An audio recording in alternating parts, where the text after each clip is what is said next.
Hey guys, this is Lola Shea from The Lola Shea Show.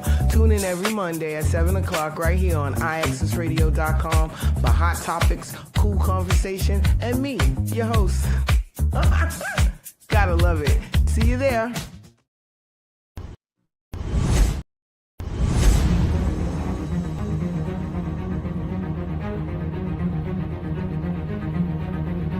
IAXIS Radio, the future of radio and podcast. No limit to what we do. IAXIS Radio, WIAX, the future of radio and podcast. No limit to what we do.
Welcome to Community Megabytes, where we take a bite out of all community aspects, issues, events, and things that impact our communities. You know what I'm saying? So we got a hot show coming for you today. You know what I'm saying? I'm your host, DAVON Franklin, and we're going to get right to it, man.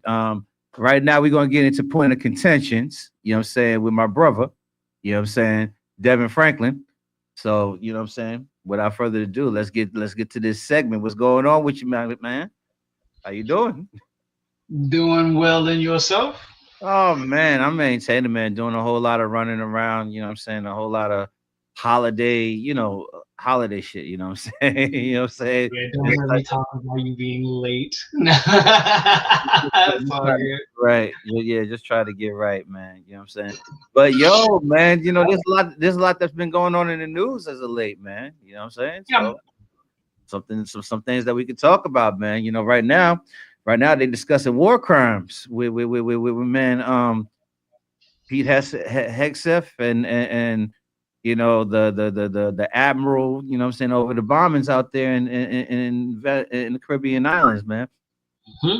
And so, you know, apparently, you know, according to, you know, the Geneva Conventions and other, you know, rules of law, you know what I'm saying, especially when you're out at sea, you know what I'm saying, it's against the law for you to actually strike down on you know, a vessel, a boat, or whatever have you not, if it's already been taken out of commission, in other words, you know what I'm saying? So if they're already defenseless, you know what I'm saying, it would be considered a cowardly act to actually fire on them again, and actually it breaks international law, you know what I'm saying? So, you know, things are not looking very good, you know what I'm saying, on that. But right now it's looking like your boy, and you know what I'm saying, well, I'm not even gonna say your boy, you know what I'm saying, or whatever have you. I just say that in general. You know me, I just say that in general shit. But you know what I'm saying, my President Jessup and Secretary of Defense Kendrick, you know what I'm saying, they pulling that, they pulling the few good men. They try to cut the admiral loose. You know what I'm saying? What's going on, man? What's the deal with that? I guess you can call Pete Hegseth my guy or something like that. I don't know. The recruiting numbers are pretty much way up from the Biden administration. You know, they have a handsome figure that's brash and cocky and all that other stuff, and that represents the brash toughness of the U.S. military.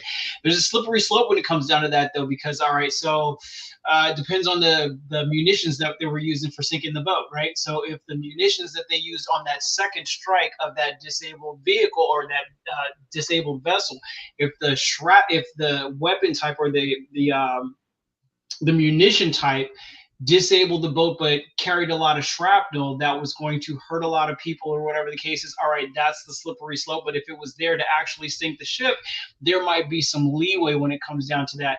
Now, from what I'm understanding from the reports or whatever, is that the idea was to sink the vessel and not leave it stranded out there where other drug boats can come over there and pick up whatever the drugs were or whatever and continue operations as they were.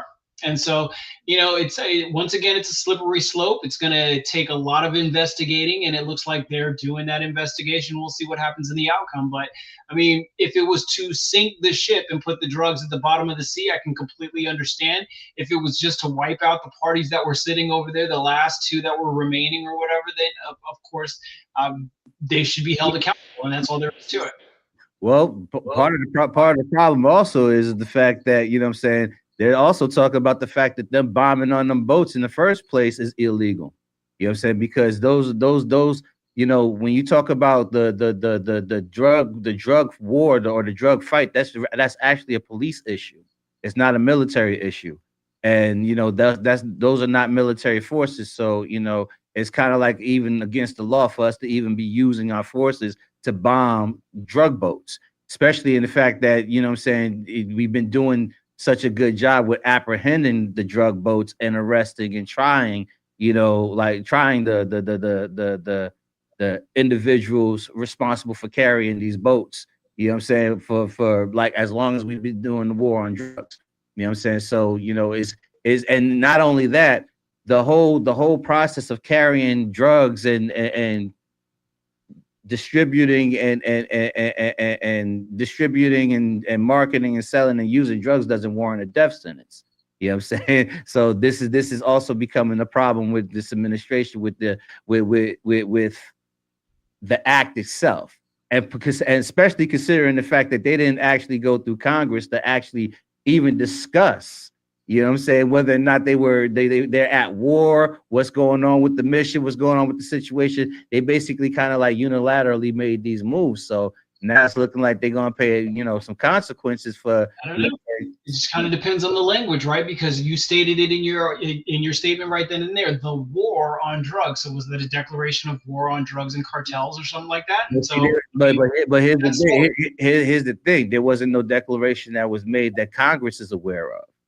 Okay. Yeah. Now you're going to say that this is a whataboutism or whatever the case is. No. This is not whataboutism. This is actually the law. No. I'm saying like you're going to say that this is a whataboutism, my response to it or whatever the case is. But wasn't President Obama drone striking the hell out of people? Yeah, but he also got congressional approval, and they was actually on every one of them. They were in war. They were in war. And like I said, and you said that correct about the whataboutism, because Obama was how long ago? This is what it doesn't matter. The precedent. The president sets the precedent, and so if there is a history of that type of activity or whatever the case is, then we can't just move the goalposts. If the same strategies are being used for other presidents, the president sets the precedent. And so, yeah, you can call it whataboutism all you want, but at the same time, you know what? Yeah, there was a set standard that was done before this happened, and so yeah, I know a lot of people like to call it whataboutism, but you know what? Nah. Go ahead. No, go ahead. No, because number one, Obama wasn't dropping bombs on drug boats, on boats that had no machine gun, no gunnery, no type of weaponry, nothing to actually fight itself. And the boats wasn't even big enough to actually clear across the seas to go towards the United States. And some of those boats wasn't even going heading towards the United States. So it's like, So it's you know that Obama, Biden, they got nothing to do with this. This was a command decision that Pete Hegseth made, and now because now is coming out, and then you got such a fury going on that it actually was legal. Because you also have to remember he got rid of his Jaguar, who actually would have told him that what they were doing was illegal in the first place. You know what I'm saying? Okay. So go ahead. Okay, so if now it depends on what drugs were being sent over, right? Because if it was fentanyl, which has a high rate of destroying American citizens and stuff like that, can that not be listed as like hold on. But here's the thing: fentanyl doesn't come out of Venezuela. They got. I don't know. That's what I'm saying. I don't know what came out of there. I don't know what the drugs were. They got no evidence of fentanyl coming out of Venezuela right now. Cocaine, yeah. Venezuela, fentanyl, no, that comes out of Mexico. I mean, I don't know what comes out of where. I'm not paying attention to the drug market like that. But I mean, hey, the drugs were sunk to the bottom of the ocean, and you shouldn't continue to send your people out there in boats if you know that there are going to be strikes going on. It's pretty simple. That's kind of rich and amazing that you would take that point, considering that Trump just pardoned the damn Honduras president that was convicted of selling like 400 tons of cocaine. That wasn't him. That was his brother or whatever it was. He was convicted of it, dog. What are we talking? Yeah. So what the news was about him being convicted about that is that it was the shady proceedings in the first place. So I don't know the details on what it was, but apparently it was enough for him to be pardoned in this case or scenario. So I'm not sure what the details were or what was actually brought up from the Honduran president or whatever the case is. But you know what? Presidential pardons happen the way they do. And so, you know, what I was reading is that it wasn't him, it was his brother. And so, and that he had nothing to do with any of that stuff. And it was expediently done and all of that stuff. Hey, you know what? I got a fucking excuse for every goddamn thing. No, it's just, that's what it said. You know, I don't make an excuse for anything. I just read the information and then I'll regurgitate it based on what it is that I heard from it. Okay. I'm not making excuses for any of that stuff. Okay. But you know what? There's three sides to every story. There's the right side, there's the left side, and somewhere in the middle there's the truth. He got convicted by an American jury. He was expedited over here to the States, and this clown gave him a goddamn pardon, dude. So did they need a fall guy? While simultaneously fucking sending our troops out there to bomb drug boats at the same time. Cut it out, man. They were sending missiles. Nah, I also want to move along. Because we short on time today. You know what I'm saying? I want to talk about the holiday blackout or what we was discussing about the Black Friday blackout. You know what I'm saying? So, you know, apparently, you know, a few corporations was paying the price for their disrespect. Well, actually, I want to cut it by saying like this. You know what I'm saying? You had people who decided that they wanted to do a boycott. You know what I'm saying? During the Black Friday marking, and you know, a lot of reasons behind that I would believe would have to do with a lot of the policies that was made off of the DEI firings, as well as, you know, the probably the cost behind the tariffs. You know what I'm saying? Because a lot of the okay. So I think a lot of it also had a lot to do with the cost. You know what I'm saying? The tariffs, you know what I'm saying, as far as, you know, certain stores able to get their goods and get their products in or whatever have you not. So, you know what I'm saying? The tariffs haven't come all the way to their completion. Remember a few years back when Facebook did that whole, I guess you put your profile picture in black or something like that. You black out your profile picture. Remember that happened? Vaguely, no, I don't. Yeah, so I guess there was like a protest or something like that back in the day where they would, instead of having your profile picture on Facebook, they would put like a black screen or something like that. Did Facebook suffer I mean, is Facebook still around? Yes. Now, when it comes down to the Black Friday blackout or whatever the case is, all right, so that's the first time in the year that companies or whatever are out of the red and into the black. And so therefore Black Friday, they're getting rid of their old inventory, they're bringing in their new inventory, and of course you get a chance to get on the savings. Seems that everybody wants to stand on something as far as protesting, to be heard, to be seen, to be whatever the case is. But at this point in time, you're really just cutting off your nose to spite your face. Because, all right, you protested at that point in time, which is fine. And the companies may have taken a significant hit on Black Friday, but how many companies went out of business? Like, oh, the big corporations, how many of them actually went out of business? And so you took a day to not go shopping or whatever on Black Friday. And I don't care, because I'm not really into the whole shopping and all that. I mean, whatever you do with your money is what you do with your money. But then if you then go later on down the line to that same store that you decided on that day of reckoning, I guess it was, if you decide to then still patronize that product or whatever, what did you do? Like, what message did you send that you're not going to take the discounts and you're still going to end up shopping at that store? For example, out here in Alabama or whatever the case is, right? Walmart is like what, like 10 minutes away from where I stay, and that's fine. All right, so in where I am, 10 minutes away. The next Walmart is like 30 minutes away. And so let's say we boycotted the Walmart that was right next to us, and like the better stores were like 30 minutes away. Okay, well, now you're spending gas and you're wasting time and all this other stuff so that you can prove a point that you don't have to shop at the store, which is fine. This is your choice to do that. But at some point in time, the gas money is going to start piling up. If you want to continue to do that, the gas money is going to start piling up. The time that's taking to go over that stuff. You're not online shopping and you're not fluent with online shopping. You know what's so rich about what you're saying right there is that where your feet stand right now, is the birthplace of the damn civil rights movement, where they boycotted the damn the bus system and decided to walk. And you know how long those streets are and those places, because you're there. And they walked. They walked where they had to go to get so they could get the proper respect that they deserve. So it's ironic that you would actually say with all that history that you are currently around where you at right now, bro. Okay, and that was the history, and we respect the history and all that stuff. But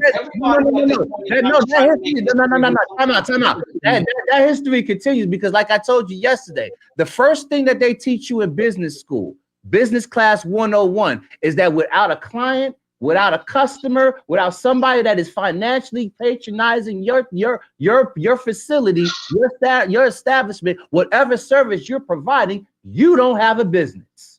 So that's why your customer is always right, because without your customer, you do not have a business. So if everybody decided without the business, you're right. The customer's always right.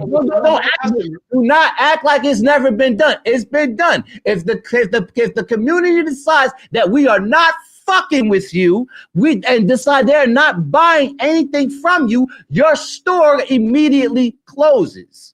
I get that. All right. But see, it's cyclical. It's a two-part stream over here, because the customer is always right. And if they don't patronize your product, then you don't have a business. But now if it's a big business that employs a lot of people and people are not patronizing your product, then you don't have a business and they don't have a job. And so it kills itself.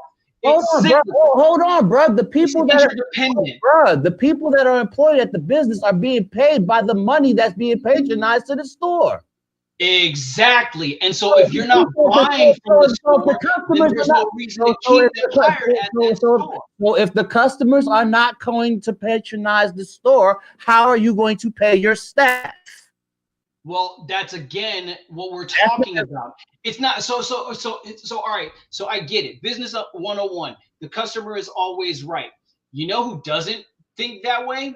European, the other markets out there, they don't do that. All right, they don't subscribe to that. But what I'm saying is, it's not just a one-way street. It is interdependency, because we need the goods and services. Not saying that you have to patronize all the stores and all the products or anything like that, but we need the goods and services, and you need the employees to get those goods and services to the people that are actually buying them. So it's hand in hand. It's a together type of thing. I need the goods and services, but at the same time, we also need employment to buy those goods and services. And if we're not going to patronize your product and your store goes under, then we have to find another place to work. Not saying that they're the greatest jobs in the world or whatever the case is, but some income is better than none. And so it's an interdependency as opposed to, oh, we're going to do this and we're going to stand on our high horse and da-da-da-da-da. Well, it doesn't matter. Like all that's irrelevant. You can't pay your because you cannot pay your staff without no money. Without no money, without no funds, you can't pay your staff. Whether it's one person, depending on the size of your store, you can't run a business without employees. If nobody is buying, IAXIS Radio said, good point. No, if nobody is purchasing your product, then your business will go under. You don't have a business. And then you've lost your customers and you've lost your employees. And so there's no circulation of capital at that point in time, and nobody wins. That's the point.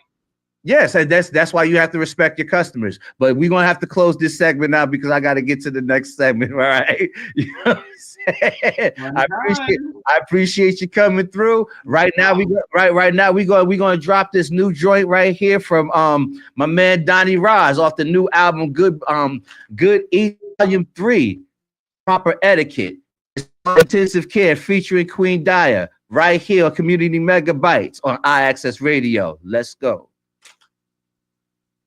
Don. We finally made it. Queen Dia. Why yo? I'm back in my element, bars unlimited. I shine bright like how the stars are sitting. Dear summer, tell these niggas I'm getting my flow back. I party like a rock star, I'm coming to show that. Queen Dia, being me, it is what it is. This is girlhood, it's the way that I used to live. I had to be tough, I had to be gritty. Now I'm a diamond, I shine pretty. Still the hottest in the city, really, but they don't like that. I'm the one they talking about, but they won't fight back. And I'm real cold, won't fold like an ice pack. Yeah, nigga, if I want 'em, I snipe that. I'm like that.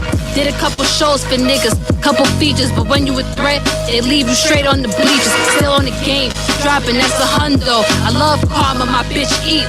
Look how the cookie crumble. I love karma, my bitch eat. All day. Getting my flow back. I hear you. Back in that mode. Let's go. Watch this. Untouchable, I'm the Iron Man. Dick your moms down, slap your pops with a frying pan. Take my autograph, I know how to spot a fan. Body in the trunk, the remains in Rotterdam. Upstate, smarter individuals move dumb weight. Staying out the limelight, while in hindsight you slice a crumb cake. Do the math to get your dome split in half. Clear water turn bloody in the bath, all for the cash. Friends with benefits, I called it. No more kids, though DNA getting flushed down the toilet. Hit my line if it's important. Flow still fire, don't ignore it. The rest of y'all boring. Queen Dia got her foot on your neck. Mom fucked the way to your pocket, you hoped it was sex. Ugly sight in the morgue when they opened your flesh. Your death wasn't something I was supposed to regret. Who was supposed to regret it, man? Hey yo, Queen Dia, Donnie Ross. We sending y'all motherfuckers to the trauma unit, you heard? Intensive care. Yeah.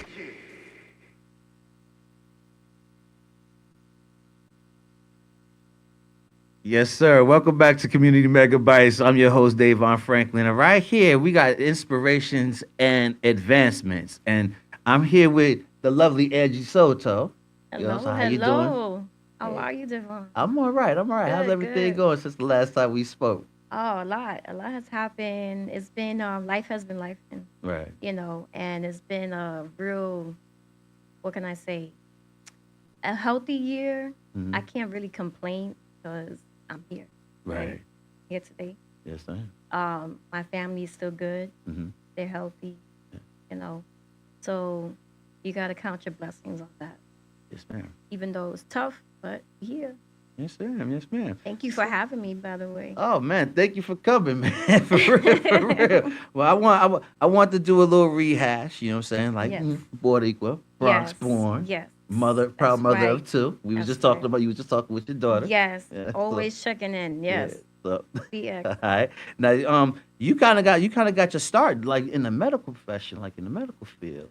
Yes, yes. So, I had came I went to college, Mhm. you know, and then I had to drop out, and then I had to figure things out. What am I gonna do, Mhm. right? And I said, I'm gonna go back to school for a trade. I went to a trade school, Okay. and I became a patient care tech. Mm. ECT. Yes, yes, and I was doing that for like over 10 years. Okay. Okay. Um, Speed up a little bit.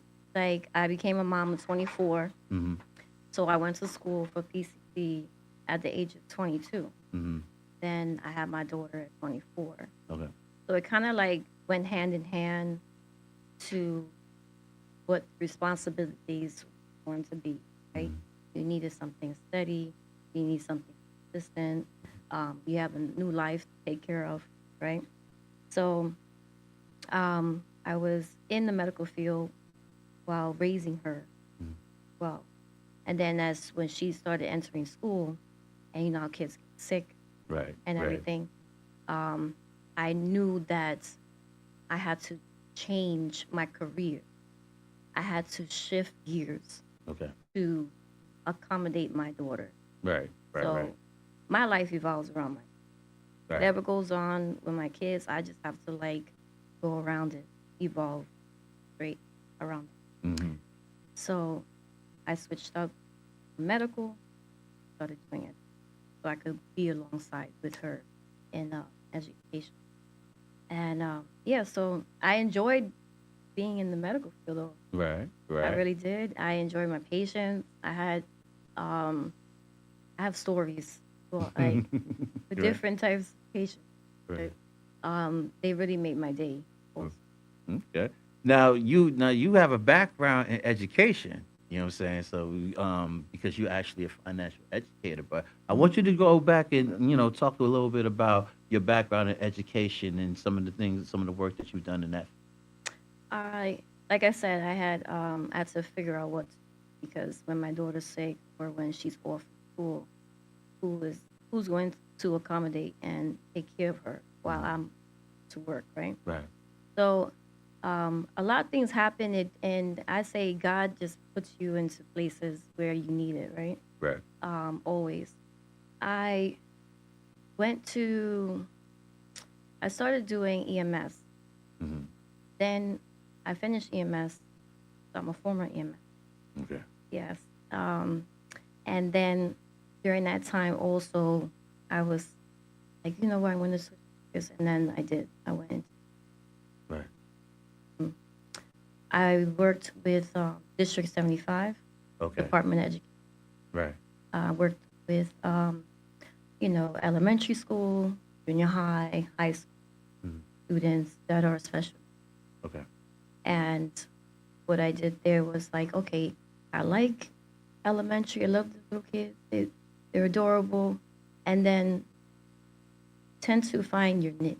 You tend to find out your crowd of, okay, I can teach all these ages, Mhm. but who can I help the most, right? Right.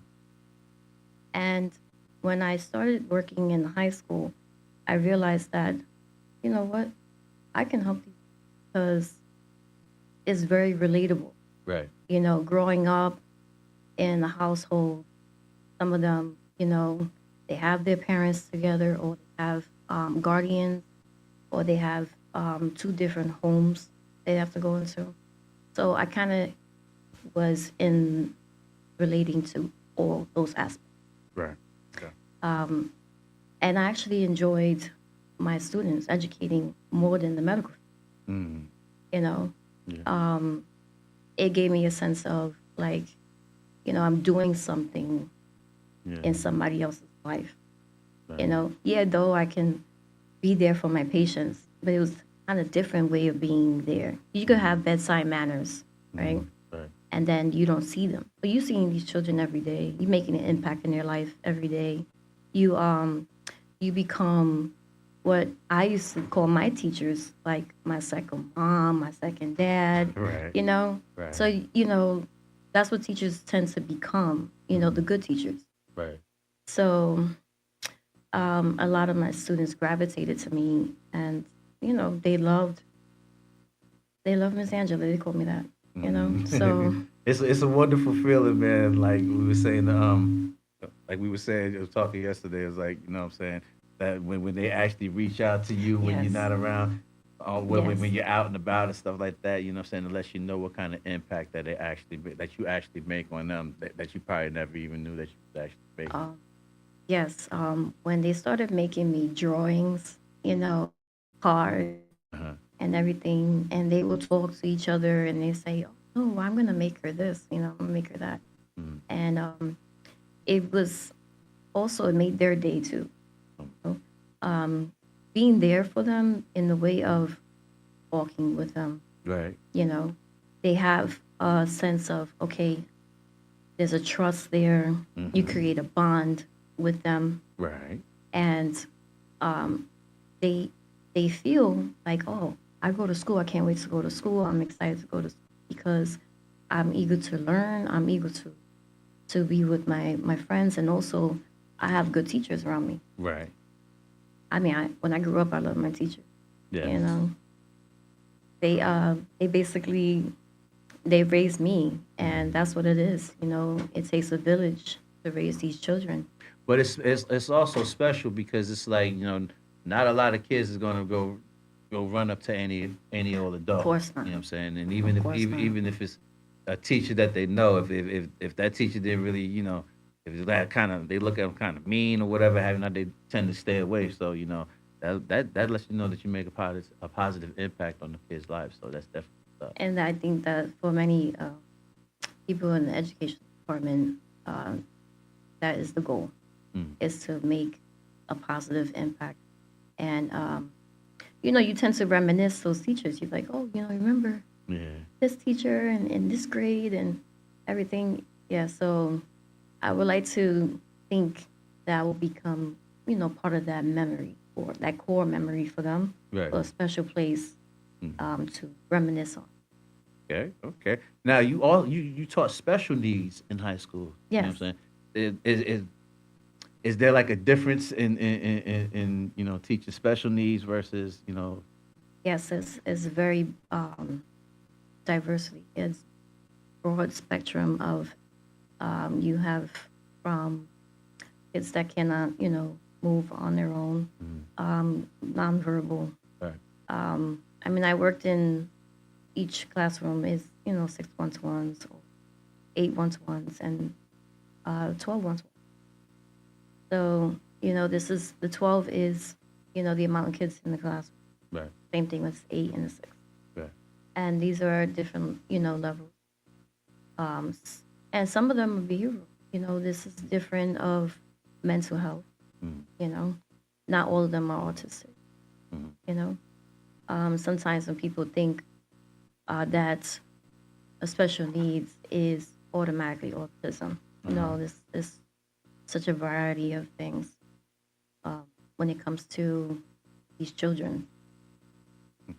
So your love for education, what positioned you or drove you to go from teaching children to actually teaching, becoming a financial educator to people about finance? Mm.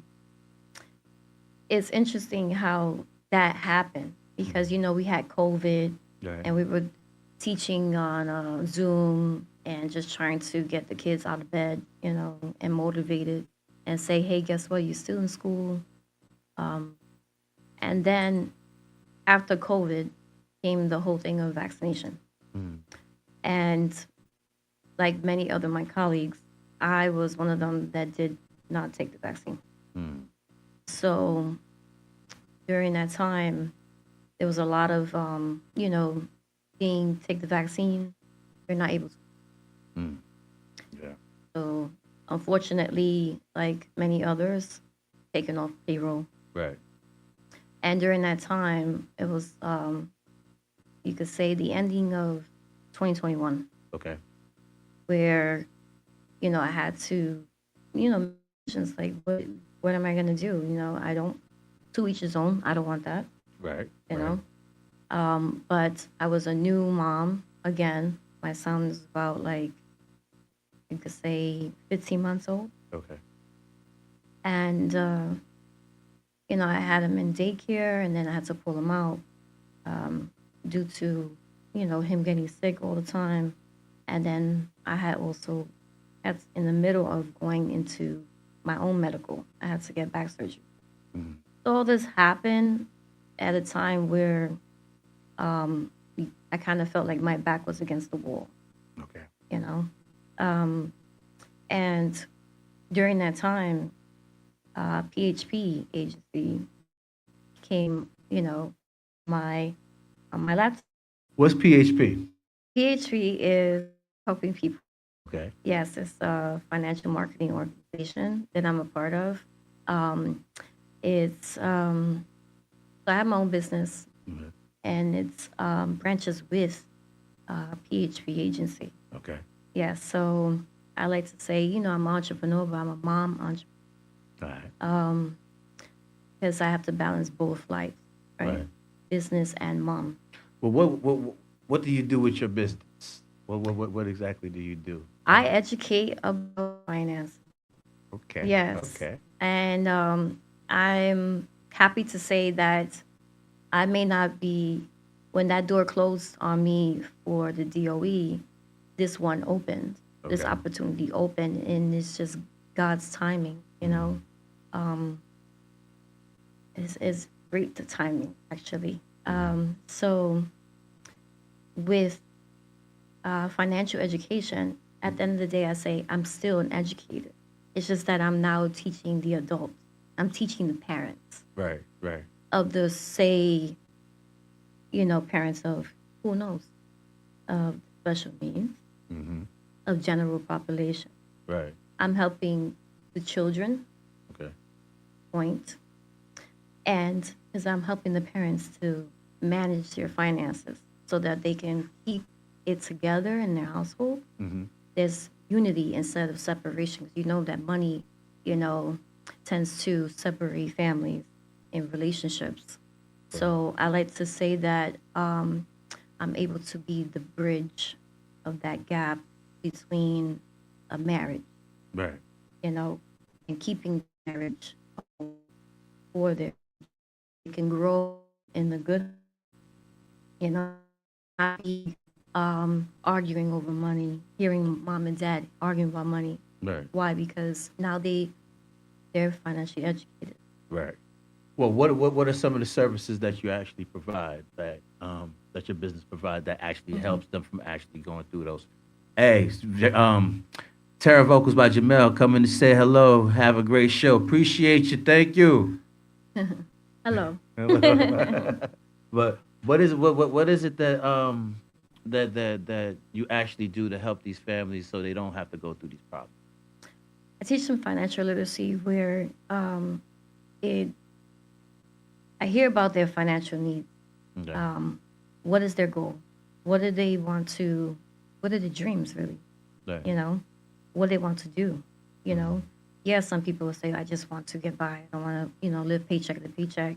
I want to be able to just pay my rent, or my mortgage. Okay. So I help them. What I do is I set up a strategy Okay. for them, how to navigate to those goals. Okay. And first and foremost, I teach them about what financial literacy is. Okay.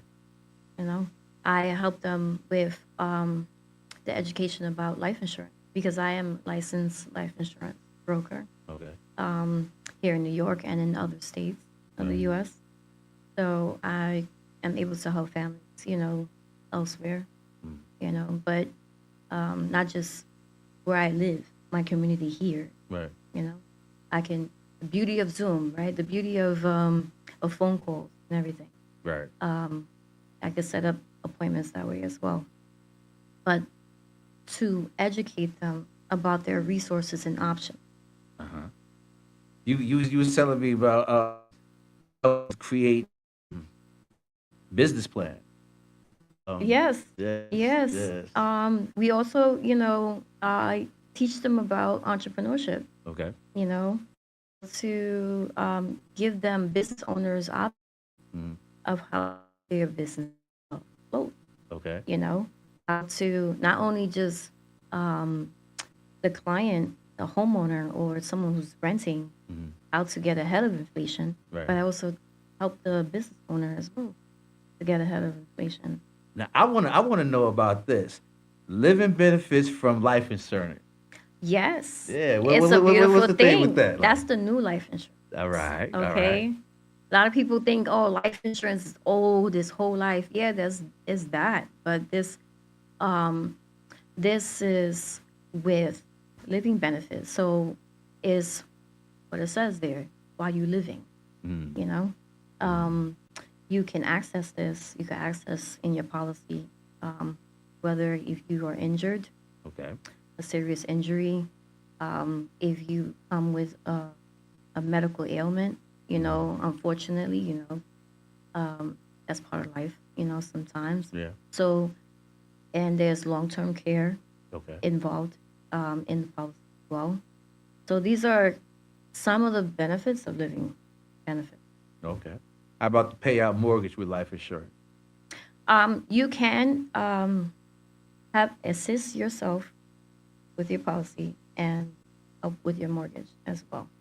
So realtors want to keep your clients, it's beautiful to, call me and get a dual license and help your clients stay within their mortgages. They're there for 30 years, so they can have a policy, whether a term policy comes with term means temporary, and permanent, which is basically what people will call whole life, Right. right? But it's because it's for your whole life, Right. permanent. And but there's different types of policies there, Right. and not everybody's financial need is the same. Mm-hmm. So what I do is I tailor made it to them, Right. and make a roadmap Mm-hmm. of how to get to your goal. Okay. How do you help them with credit building? I help them with credit building as well. It's, they come into their own program. They're in charge of their own program online. I am just the middleman. Okay. That's all I am. Mm-hmm. I am the middleman between the client and the insurance carrier. Right. Just the same as the realtor and the housing, right? Right. So you would basically, get at your fingertips. Mm-hmm. I instruct you how to get the services, right? Mm-hmm. And you make a monthly payment to that, and it's literally doing it on its own. Right. What's your goal? And again, I'll do a financial need service, and just tell you, okay, here are your options. What would you like to do? Mm. Because at the end of the day, you're making it. This is your finance, Right. and I'm just here to educate and help you get there. Right. Okay. You also do a lot of work. Y'all take on employees, right? That's Well, probably. no, well, when you're a business owner, Uh-huh. right, you don't have that employee mindset. Okay. Okay. Okay. You have a business mindset. It's a Right. difference. With an employee, you have a boss, but as an entrepreneur, you are the boss. Okay.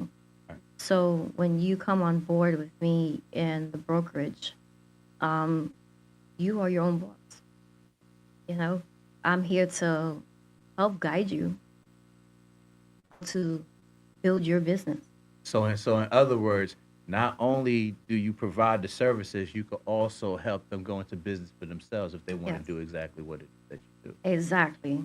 Exactly. And it's I mean, I love what I do. If you love to educate, if you love to you're money motivated as well.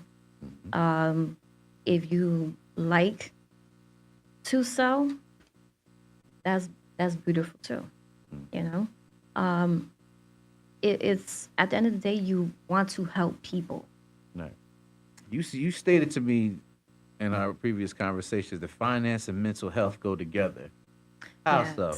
Yes, because you know, you're stressed about money. You know, True. how am I going to pay this? How am I going to pay that? Or how am I going to put my kid to college? You know, all that is taken into consideration when I do a financial need. You know, I want to get rid of those worries because I have solutions for you. Mhm. You know? Right. And if I personally cannot help you, I'm going to find a way to get a resource that does. Right.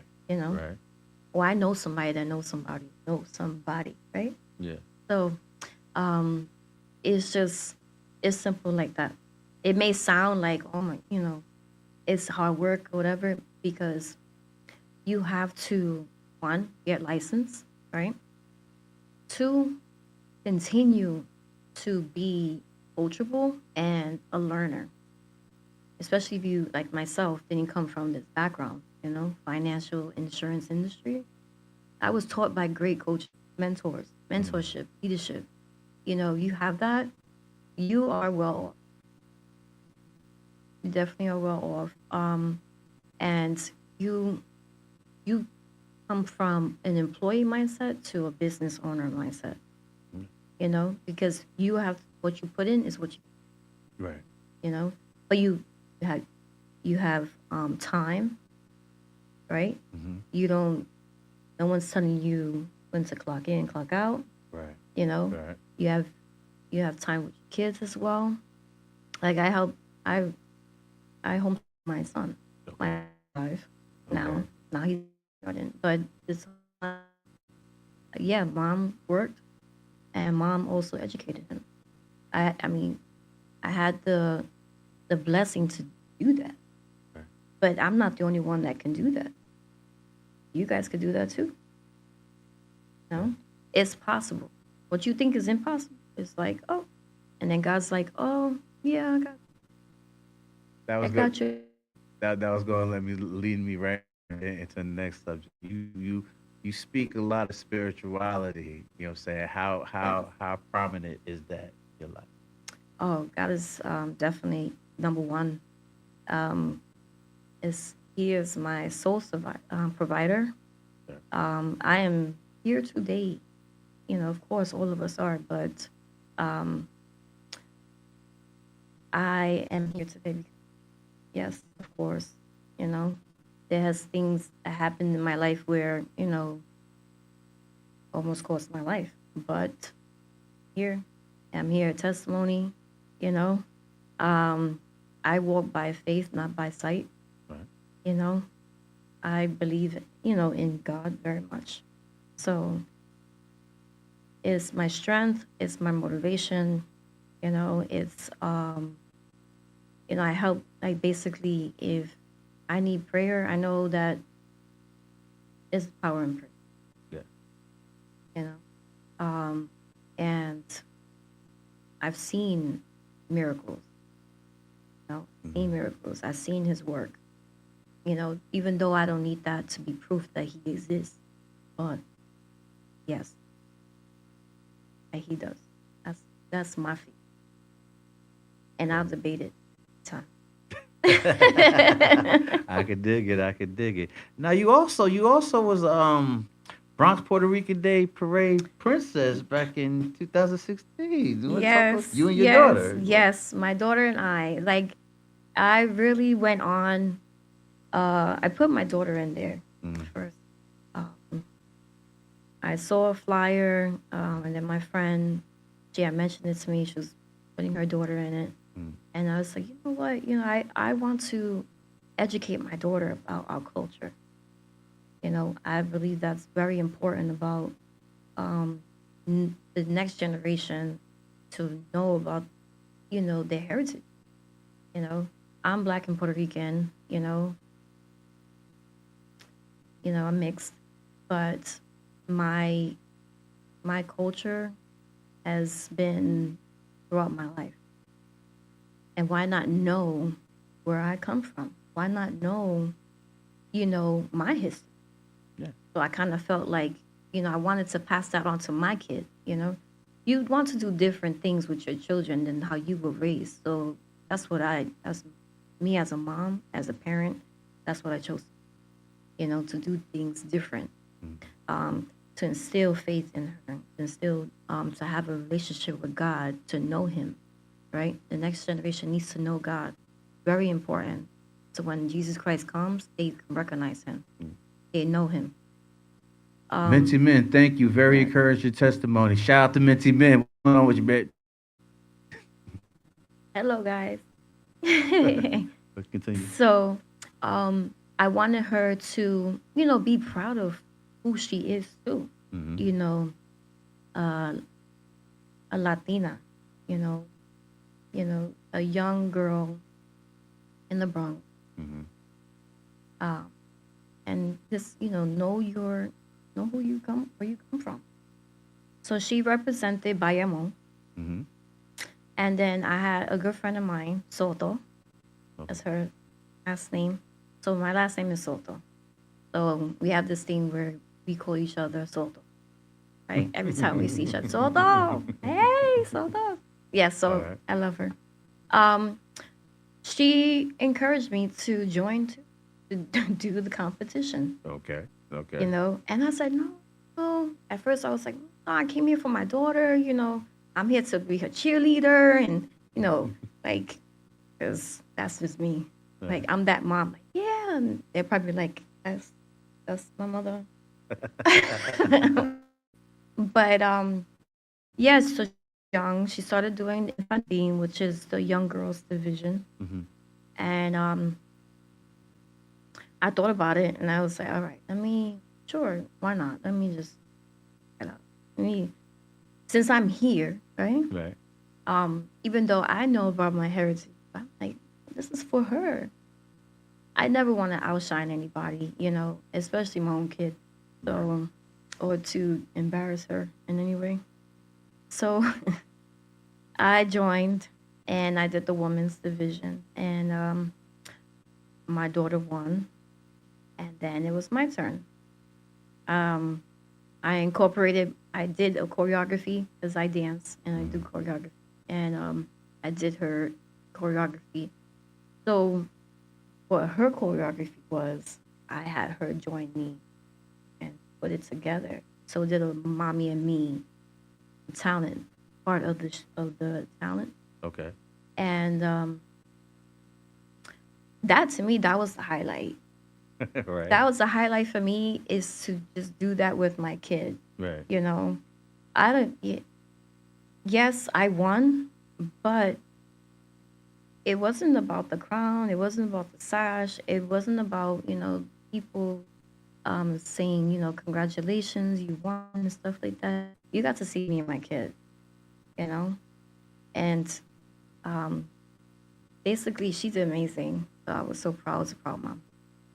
Yeah. Well, let everybody know where they can find you and your business and, get in contact with you for your service. Yes, so my base shop is in Brooklyn.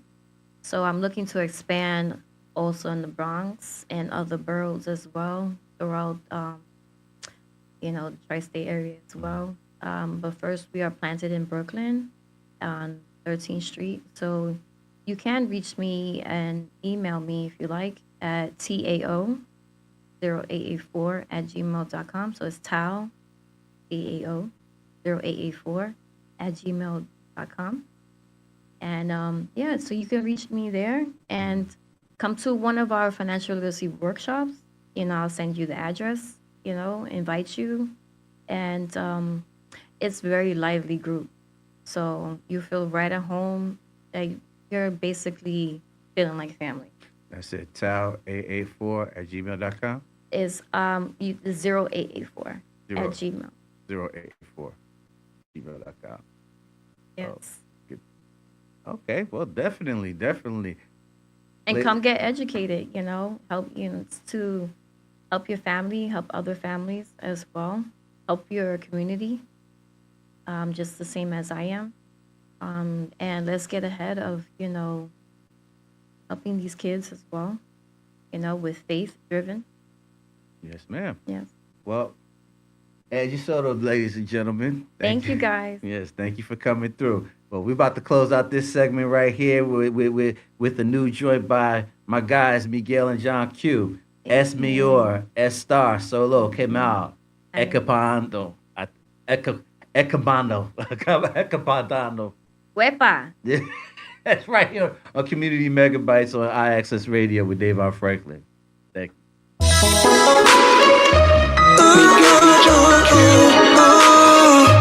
Es Miguel y escucha, es mejor estar solo que mal acompañado. Sometimes it's good to be down low, girl, down low and don't be stressed out. Me quedo solo, para no volverme loco, para no volverme loco de esta situación. Es mejor que tú cojas tu camino que yo voy a coger el mío.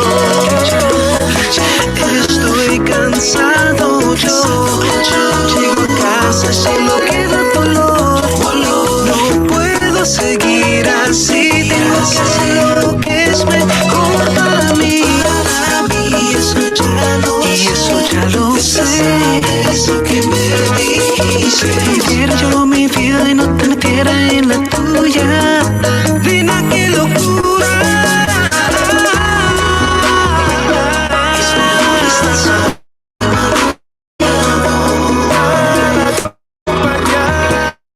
Es mejor estar solo. Nena, ya yo creo que no queda remedio. No queda remedio, nena. No queda. You go your way, I go my way. It's the best thing for us to do. Que me quedo solito, dolido por dentro. Es lo mejor para los dos. Estoy cansado yo. Llego acá, solo queda dolor. No puedo seguir así. Tengo que hacer lo que es mejor para mí. Y eso ya lo sé, eso que me dice. Que viviera yo mi vida y no te metiera en la tuya. No lo creo, qué locura. Es mejor estar solo. Es mejor estar solo.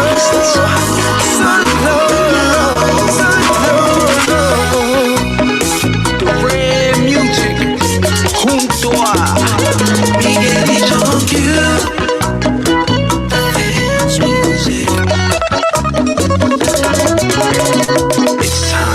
me duele tanto, pero hay que decirte que nuestro tiempo ha pasado. Yo he sufrido demasiado a tu lado. Una maldita traición. Lo que siento aquí por dentro es una maldita traición. Lo que siento aquí por dentro es una maldita traición. Seguir así, pelear por ti. Estoy cansado, consigo mejor sin ti.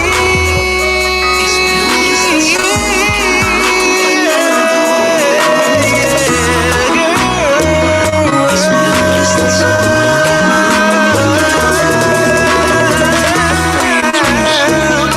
mejor estar solo.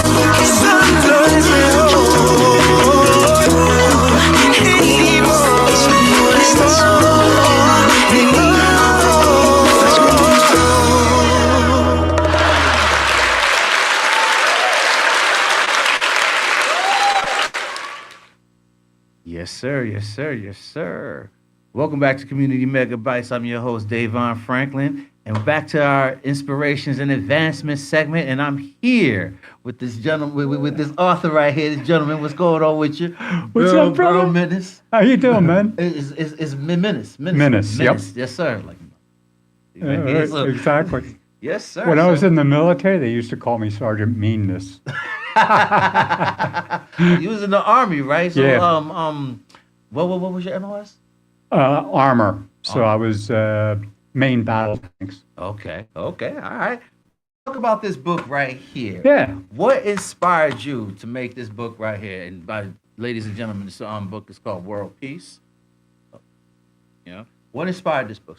A complete accident. I went to Rutgers University, so I got out on, the military. I went in on the GI Bill. Okay. And I went to Rutgers, and I'm an alum, so they tell you that there's these different events coming and stuff like that.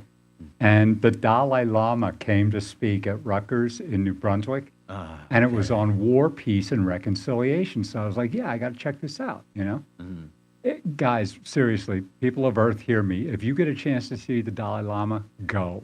It's definitely worth it. And this oration was great. It was like 3 hours. And of all the stuff that he said, one of the things was that if world peace were probably going to happen in our lifetime, it would probably have to come out of the United States. I took that as a challenge. Okay. I was like, this I got to give this a shot, Right. So I started looking at it because I like to do research, right? That's kind of like my thing.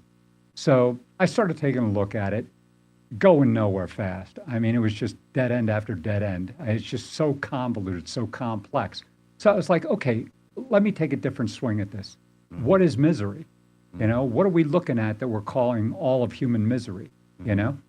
And once I started unspooling all of that, I found that all of it is systemic.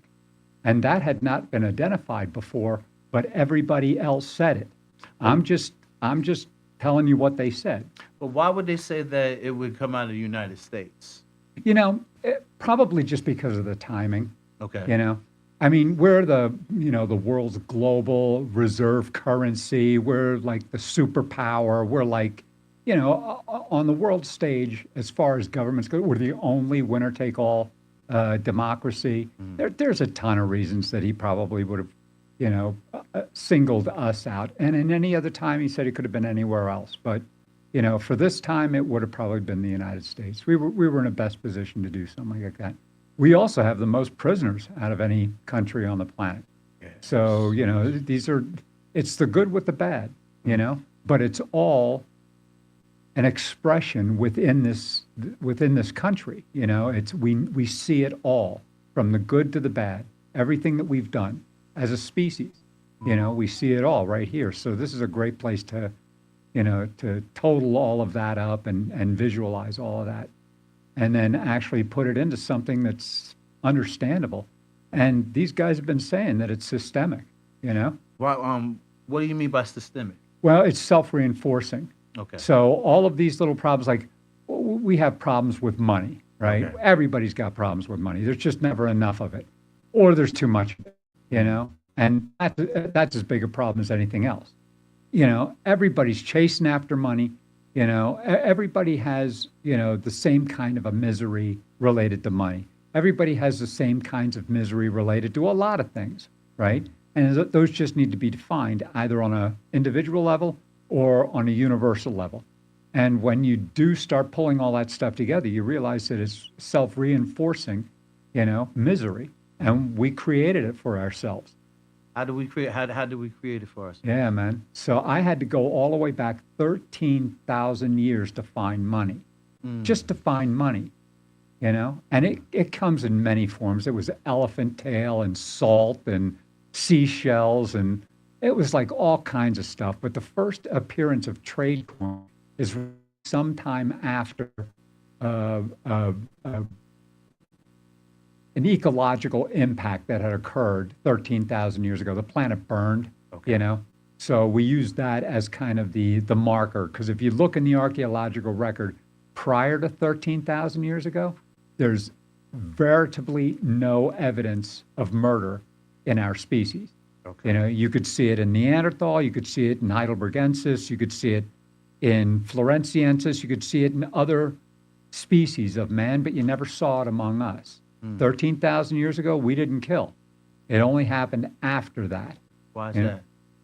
Money. Yep. There's nothing else in the universe that inspires greed in man besides money. And that leads us to our extinction. How do we get to money? Well, you said through the planet burn. Yeah. Now, why would money become the need for us to move on? That's a dude, you're outstanding at this.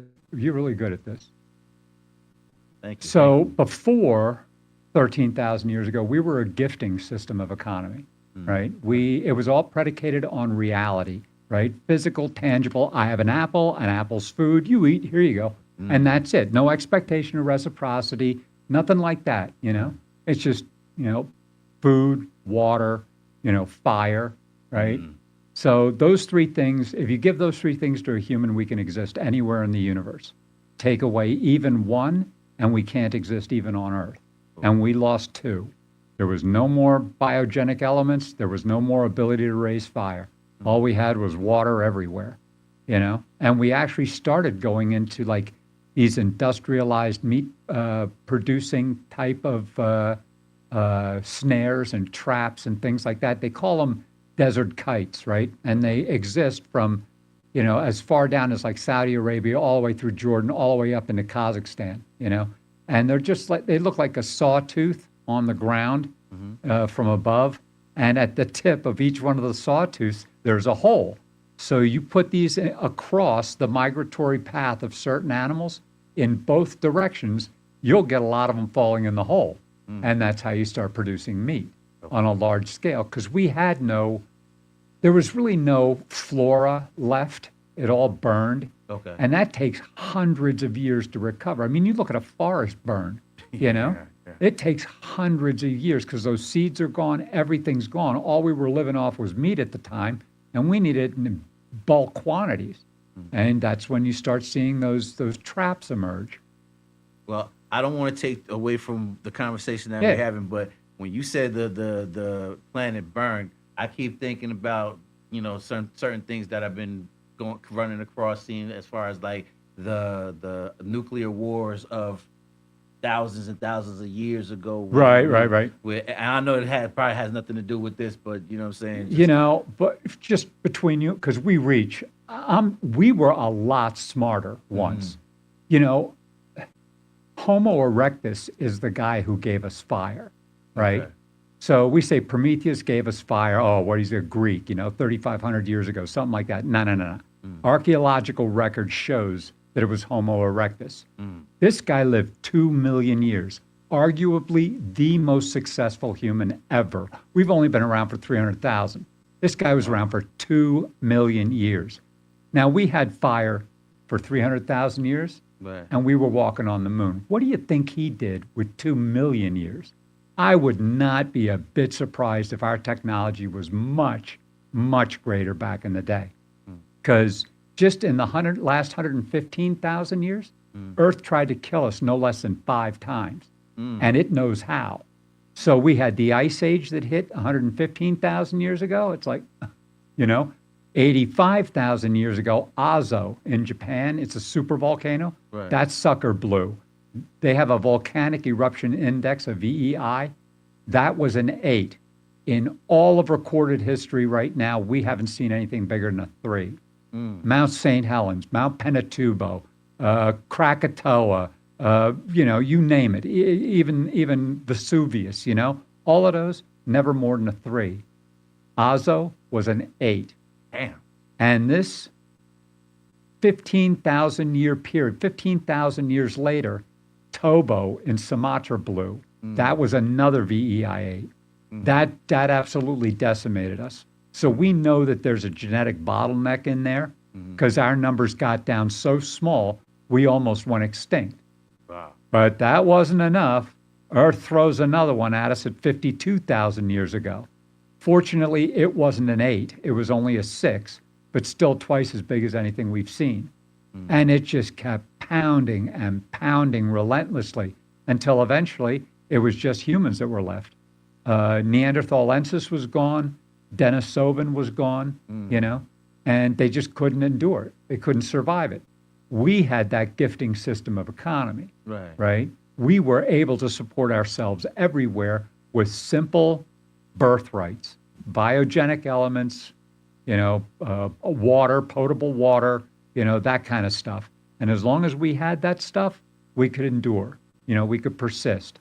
Right. And it was some pretty tough times. And then 13,000 years ago, I don't know, a solar flare maybe, we saw Schumacher-Levy 9 hit Jupiter, those 9 comets that hit Jupiter, right? Okay. This was like, I don't know, 10 years ago now. So we know it can happen. We think it might have happened here. You know, that might have been what caused the planet to burn. Who cares? It doesn't really matter. You dig down 50 feet in a virgin soil anywhere, you're going to find the same layer of ash. It definitely did happen. Right. And that left us, we had to come up with something. And, you know, we're, if not advanced solvers, you know? Right. So we just, hey, I'll use this seashell to represent a purse full of chickens, and I'll use this seashell to represent a pocket full of cows. And now I just have to get the 300 miles to, you know, Göbekli Tepe in southern Turkey, across this howling wilderness of frozen ash. I don't have to take the chickens, don't have to take the cows.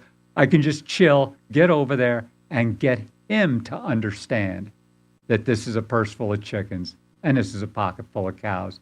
And it became commonly agreed upon value. Okay. And that's how that transition occurred. But ever since, and we didn't know this, it's the first industrial accident of man. It predates the wheel and the plow by 7,000 years. And we didn't know, but it would end up creating a mental malady in us, right? Like greed does not exist anywhere in the human experience without money. Prior to money, it never existed. We didn't know what that was. And it causes us to do a lot of atrocious things.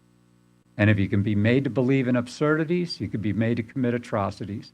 And that's the story of our life for 13,000 years until eventually it killed us. You know?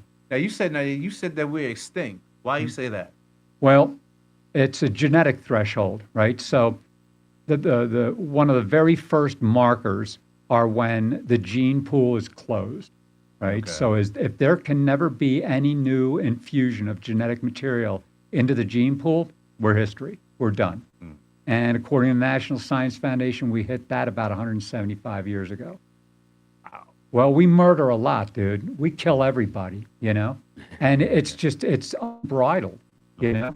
And the female of the species only passes down the mitochondrial DNA.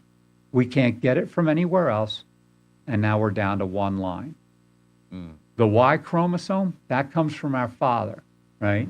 And we know he was 225,000 years ago, and we know that she was 168,000 years ago, and everybody alive today is literally siblings. We are literally siblings, all of us. There is no difference. Now, you know, unity is diversity, right? I mean, that's just, unity is diversity. If we're looking for unity out of world peace, we ain't getting that. We gotta have the diversity, because we tribe up to about 440 individuals or so, and then we splinter off, and we call it wanderlust, you know, but really it's just retribing. And then we tribe again, and those tribes, they get a nation identity, you know? And then they start to form multiple nations. Multiple nations used to crowd, right? We crowded Neanderthal. We're 3% Neanderthal DNA. We didn't crush them out of existence. We didn't starve them to death. They infused into us, right? We were the baby faces of the group, right? We didn't look nothing like them. We didn't act like nothing like them. We were the social organisms, right? They weren't. Like, you think Neanderthal, think of bears, you know, large family units, and that's it. And they're spotted throughout their territory, you know, but not like one contiguous mass. We came out of Africa in waves, dude, over and over and over again. And we just eventually infused them into us. We didn't wipe them out. They thought our women were beautiful, you know? And Neanderthal was the preeners of the family. Those were the guys that were doing jewelry. Those are the guys that were doing cave art. Those are the guys that were doing like the feathers and the ornate type of dressing and all that kind of stuff. They were the preeners of the family, you know? And they were great at their cave art, a lot better than us. Because you look at our stuff that we did, not even close to Neanderthal. Neanderthal nailed it, man. We have, look up Neolithic cinema if you ever get the chance. That's the kind of stuff that we did, you know? And it was very, you know, imaginative, but nothing like those guys, you know?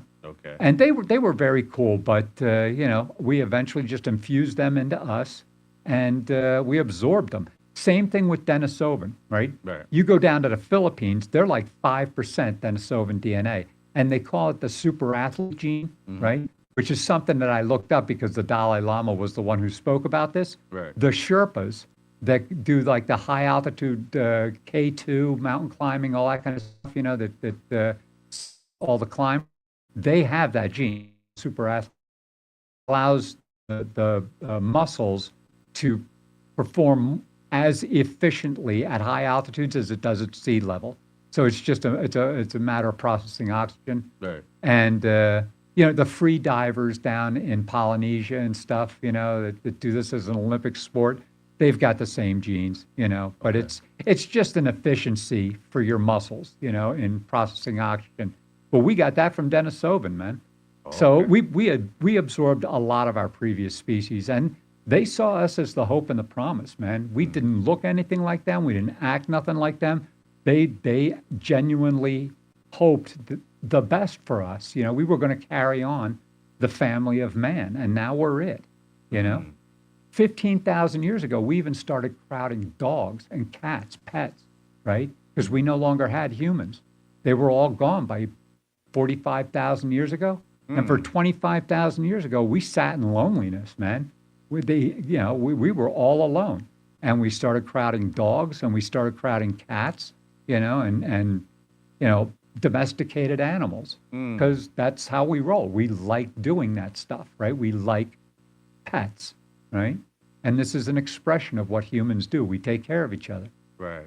but we can't know that any longer as long as money persists, as long as organized ideology being money and institutionalized ideology being politics. And it's like I say, you can't have trash without money. Trash will not exist without money. Money causes trash to occur. And you can't have war without politics. Politics requires it. It requires a divisiveness. It requires a them and us. Why would you say that? Well, for ideology is any kind of a fiction made seemingly real, right? So we do ideology, right, as individuals, right? My house, my rules, young man. Oh, really, Dad? Well, exactly what is the evidence for these rules? Oh, no evidence. This is my lived experience or whatever, right? Right. Yeah, okay, Pop, fine. So operative words being no evidence. It's just your rules. That's your ideology. Okay. Because you start all the way out here. One step closer is opinion. Now, all of a sudden, you're in those facts, right? It's not just the facts, it's also opinion. Right. One step closer, prejudice, right? Now, it's not just the facts, right? I'm lactose intolerant, so I don't like milk. Right. Oh, I do want cream and sugar in my coffee, right? All of our little prejudices. Right. Those are mostly us, right? With some fact, you know. And then you get to ideology, right? Right. Like I'll hear people ask, hey, what's your opinion on this, right? I'll even hear people, you want milk and sugar in your coffee? You know, we even ask about prejudices. I have never in 65 years ever heard anyone say, hey, what's your ideological bent on this? And what's your ideology say about this? Keep that stuff to yourself, right? That's how humans roll. Right. The majority of humans, the guys who say this stuff, right, are 60% on the kinder, the gentler, the more decent, right? You think bonobos, not chimpanzees, right? These guys would never think to kill. They would never think to commit atrocities. You know, they're the rational, reasonable, right action. They're the advanced problem solvers, you know. They're the guys who are like, you know, live and let live and, you know, mind your manners and you keep your friends and, you know, when in Rome, do as the Romans do, you know, that kind of stuff, you know. And we're all that, you know, all of us, everywhere on planet. Right. We are that at some point in our day. You know, all of us are the rational, reasonable. We just depart because we have to force the nonsense to make sense. That money makes the world go round and, you know, all of this wonderful stuff about money. And all it does is stand in the way. You don't pay for your rights. They're your human rights. Why are we paying for them? That's crazy. Oh, well, you can't not pay for it. You know, how are you going to, well, how about you just get rid of money? There's no such thing as greed without it, you know? And you cannot have ideological politics because it pursues money. It doesn't do anything else besides that, or we'd be at peace already. So how do we achieve world peace? Okay, so kind of a long story. 10 years ago, I started sending the drafts to all the powers that be. And when I say all the powers that be, I mean everybody on the planet with any kind of authority. So world leaders, Interpol, NATO, the Joint Chiefs for us, Homeland Security, FBI, 11 universities in Europe, 9 in the United States, the president, 2 presidents of the United States, Supreme Court. I mean, like everybody. Okay, everybody got a copy, and any attorneys general with an email, right? So I literally sent this to everyone with one instruction: poke holes in it. Nothing. Okay. In 10 years, the only thing that I've managed to discover is that that's irrefutable and undeniable. So I got in touch with the International Criminal Court. It's like, hey, y'all, this is coming. And this was 10 years ago.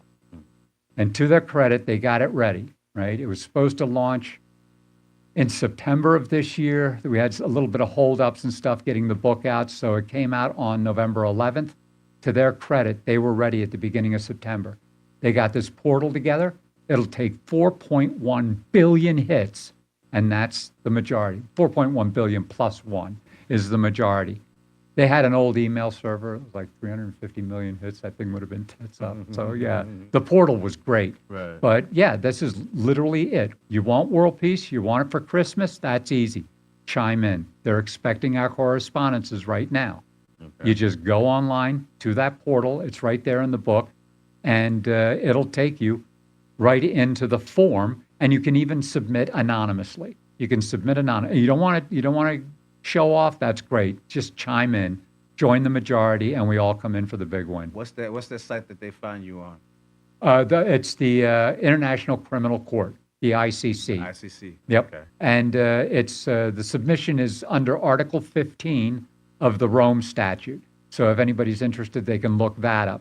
But basically, it says anybody on the planet can file claims of crimes against humanity and war crimes, which is the purview of the International Criminal Court. And interestingly enough, the 2 ideologies that we have, which are economy and money, are both crimes against humanity and war crimes. We wouldn't have it without them. Okay. Well, tell everybody where they can find your book at. All right, go to Amazon, right? I tried to make this stuff for free, right? But they can't do that on the outlet sites, So go to Amazon, look up World Peace by Burl Minnis. It's 99 cents. Just less than $1, you've got World Peace. And you probably get through it in a day, maybe a day and a half. And then just chime in. The address is in there for how you get to the web link, to the portal. Okay. And then just chime in. And the court will count up our sessions, our contribution voices, and that to the UN. The UN will then say that these are the reasonable, rational, right action human beings who have said, yeah, enough's enough. And the UN will pick a day, and we simply set all general ledgers to 0.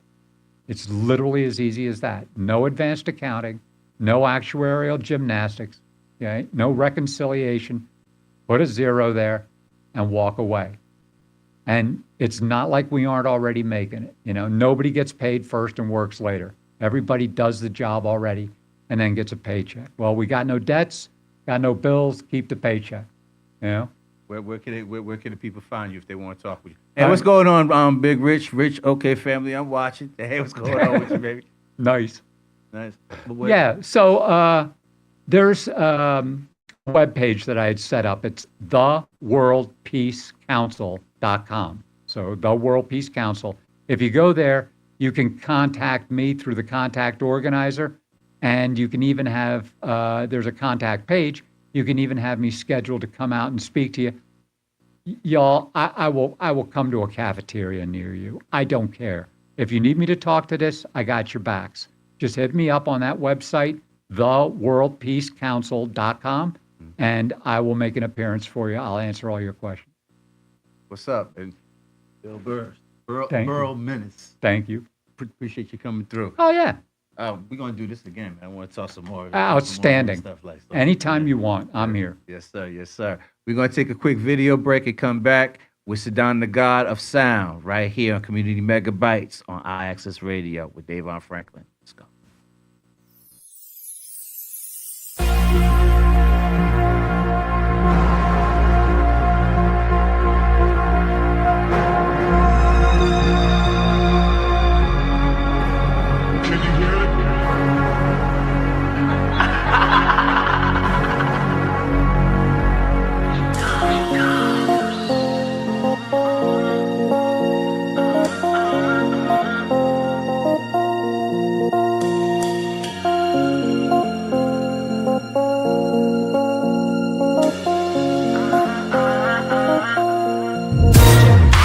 Oh, here she comes.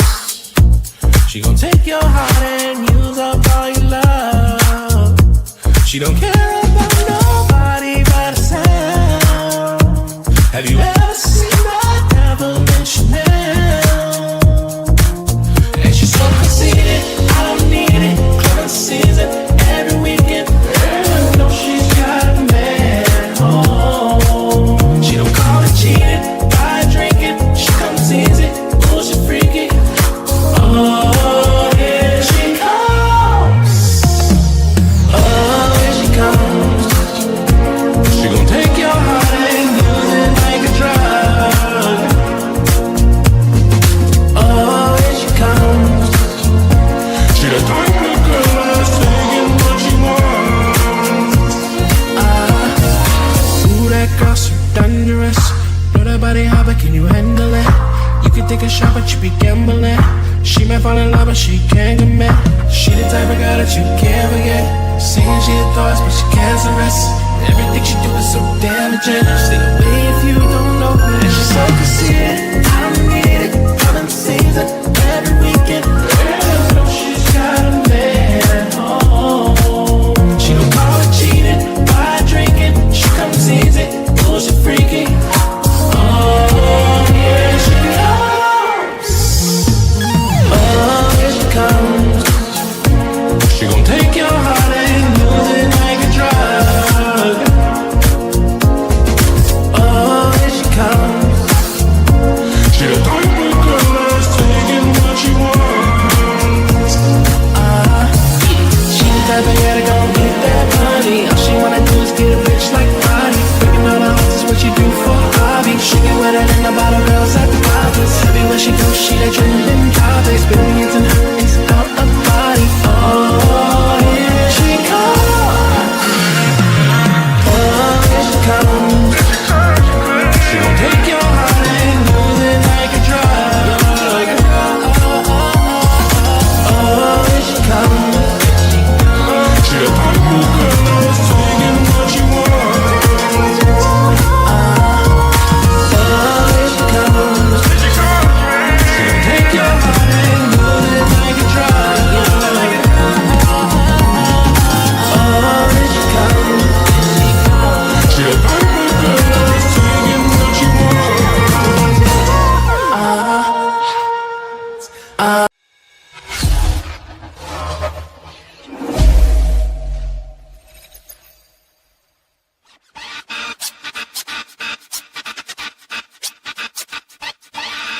Celerizing and enterprising, they minimizing. Bunch of mini me's trying to be what I'm emphasizing.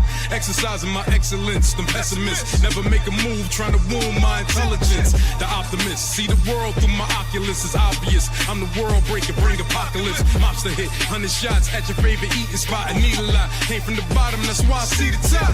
Penthouse views, I've been due. I've been married to this game like I said I do. Y'all don't know all the shit I've been through, been paying dues. In and out of every yard, they doing voodoo. Popped up illuminating, fumigating, meaning somebody got smoke. I need some ventilation. 10 vacations, I'm just saying. They don't let me in this bitch, I'ma shoot my wang. Kicking doors like a young Big Smalls. Frankie, baby, y'all deadbeats should play with your kids, don't never play me. Meditating, clear my mind and I claim it all. Levitating, bitch, I'm flying, your niggas fall. They wanna know my life like a fly on the fucking wall. Instinct grams, no pics, you gon' like them all. Fight for my life, that's a fight worth fighting for. Like a strike twice when I write. Holy weapons ball, bringing doping. Fuck the world, I'm eloping. And I'm so raw on the wall, don't need a Trojan. No tricks up my sleeve, just keys for plenty G's. I ain't getting no sleep, QB, RP. Never will I fall off, forever I'ma prosper. Like Pun said, you ain't even in my class. No Mazdas, Maybachs, like some mobsters. Hot out, nothing but smoke, like some Rastas. I'm iconic, prophetic, problematic, problem solving. All I need is an automatic. Move like a Adonis Creed, yes, nigga, bob and weave. I'm unemployed but getting blowjobs. Nothing on the weed, niggas don't want no smoke, like nothing on the weed. I rose from nothing, interrupting them powers that be. Let the league and assist and moving bricks. Watch the drama breed as I proceed. I'm well equipped. Snakes slither and they hiss. My grass low, got the K's with the drums in them. I'm Castro with microphone supremacy. Enemies astonished, I show my dominance. Niggas bleed, there's nothing, just keep the ganja lit. Riding like Pac in 96 after the hit. Ain't wall in this bitch, y'all done started some shit. I'ma finish, diminish. Your niggas ain't the playoffs, though, we just a scrimmage. Can copy the drip, this shit is vintage. Expensive, you drunk off cheap liquor, you finish. Just that do say, 100 shots, make your whole roof cave. I don't need a roof, I'm ruthless, no toupee.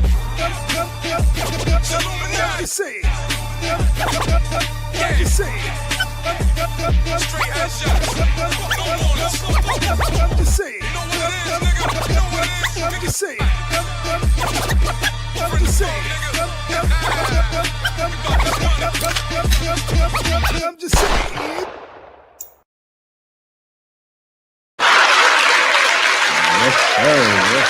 Yes, sir. Welcome back to Community Megabytes, and we are right here at our Did You Hear That Yet segment. And right now, we're going to get into this conversation with my man, straight out of Queens, New York, Sadan, the god of sound.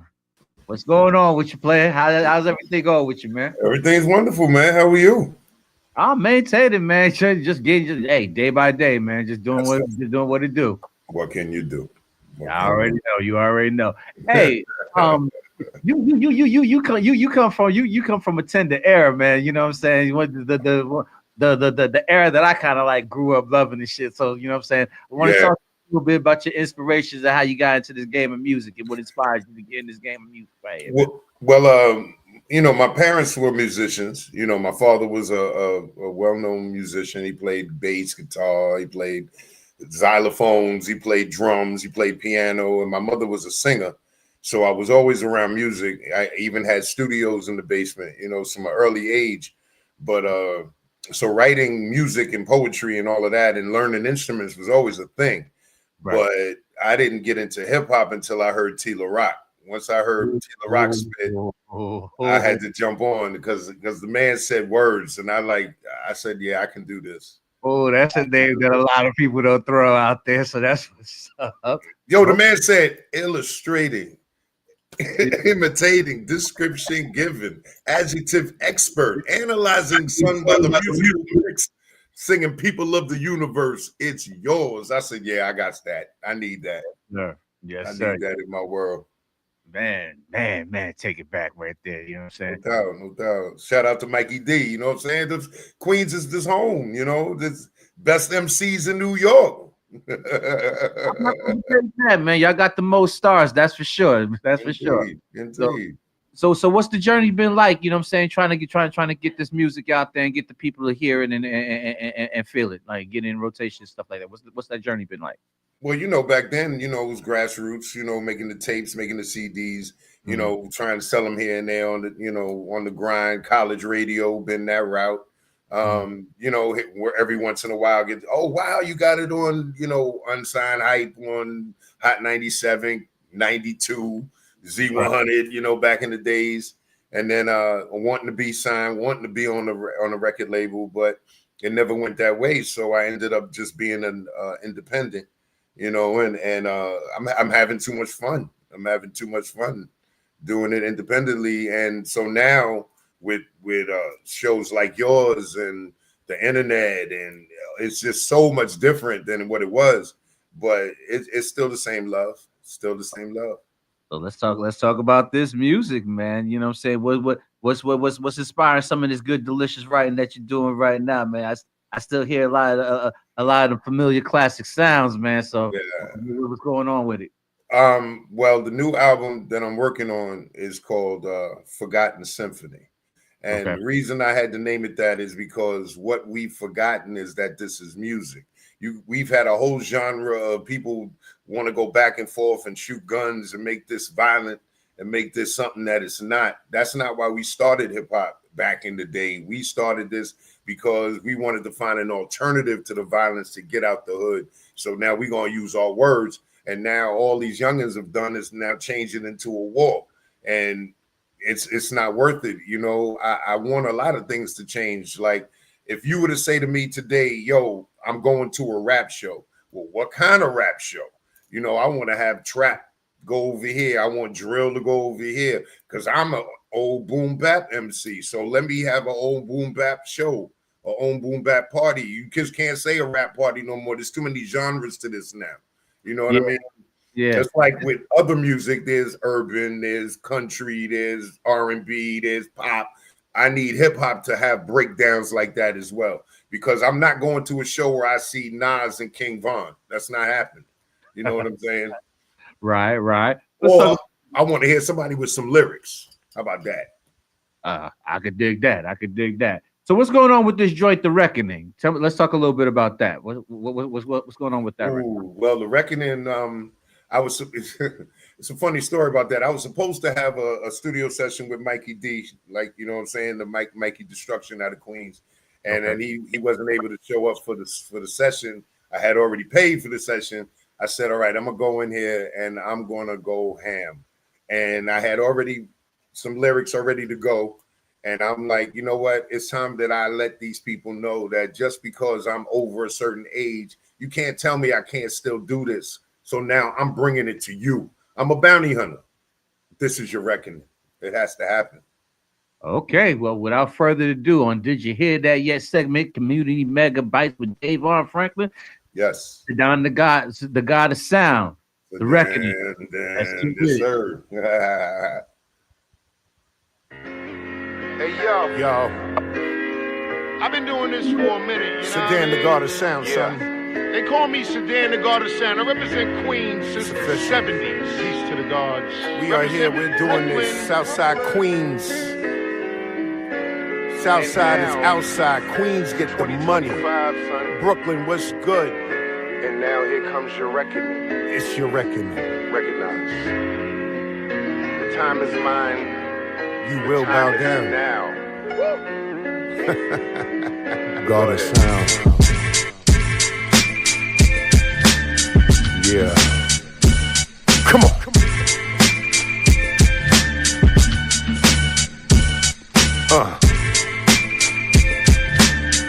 If you're rolling like Trump, you get your meat lump. Yeah. I'm just an old man with words in my soul. I started this when I was 14 years old. I didn't want the streets, I just wanted beats. Looking for the stars I was told I couldn't reach. But my speech was the golden ticket. So I can talk righteous or I can speak wicked. I just wanted music and that's what I choose. And what about the chicks, the weed and the booze? But my people knew I wasn't made for that. I was made to yell and boom back, back. I lost friends along the way. Cisco, Maddie, B, Sean, and Kate Slay. Can't forget my sister, Bridget, Shanae, and my dad. I walked around a long time mad. Had so many losses, I paid the cost, kid, I lost it. Got it back then, I really forced it. Now I'm up next, taking crowns and necks. My mic, my stage, I demand respect. I put it on the line and I'm coming for what's mine. I got everything except time, it's the reckoning. Can you recognize? Yeah. But if your trouble is mine, it will bring about love. It's your reckoning. Don't trouble. But if your trouble is mine, it will bring about love. I took the first shot and I took aim, and no one's to blame, nothing but honor in my name. It's not a game, and I can bring pain. All I can do is stay in my lane. I will not be judged or tested or concerned. I am a god, and today you gonna learn. I'm a savage with a microphone agenda. Virgo September, and there's no contender. I'm hip-hop's avenger, so there's no surrender. Bounty hunter, crooked needle, musical ginger. You're all in danger, nothing but vengeance. You knew I was the problem since I walked in the entrance. Before I said a sentence, you knew the facts. Here comes Sedan with that old boom bap. With Queens on my back, I rep every block. Southside, Bayside, Rochdale, Far Rock. A to the J, get off at Suffin. Then I'm back down on Linden. It's your reckoning. But can you recognize it? It's your reckoning. But can you recognize it?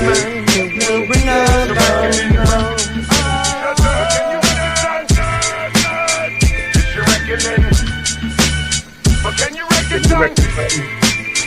It's your reckoning. My man Damien on the track. What's up? Yes, What's sir. good? The Reckoning, Sedan, the God of Sound. Yes, sir. Yeah, Yes, sir. this is fun. That nostalgic sound is always fun for me. It's always fun. Yeah, I just had to tell my story. You know, it was just, you know, it was facts. It was all facts, and I just wanted to let it be known. You know, that this was always what I wanted to do. Okay. But what's going on with this Rough Shot joint? Rough Shot remix. Ooh, Rough Shot remix. Now, Rough Shot is hard because I just wanted to go in the studio. I wanted to spit. I wanted to go hard on something. And then my producer, shout out to my man Darryl Fortune, he took it and then redid it. And I love the remix even better than the original. The original's dope, but the remix is crazy. And that's even more gangster. So I was like, yeah, let's go with that. Let's go. All right, well, let's go with it. Rough Shot. Sit down, the guy right here. Community Megabytes on IAXIS Radio. Did you hear that yet?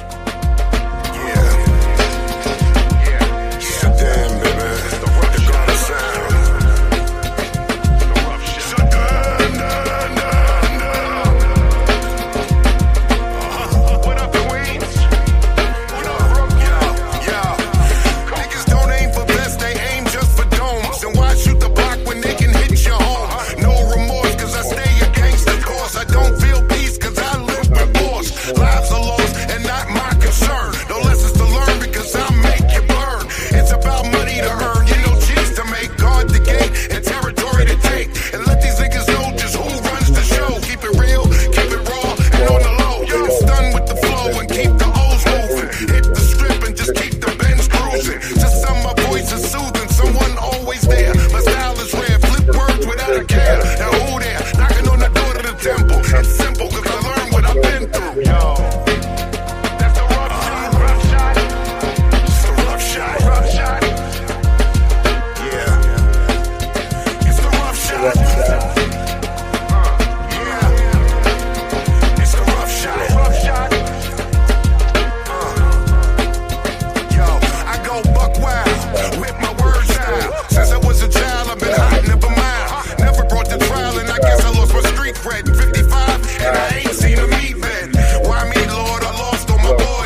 Hey. That's the rough shot.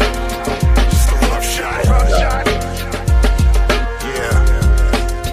It's the rough shot. Shout out to everybody in the chat.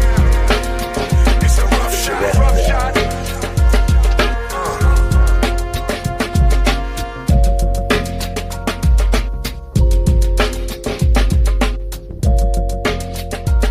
That old damn bump.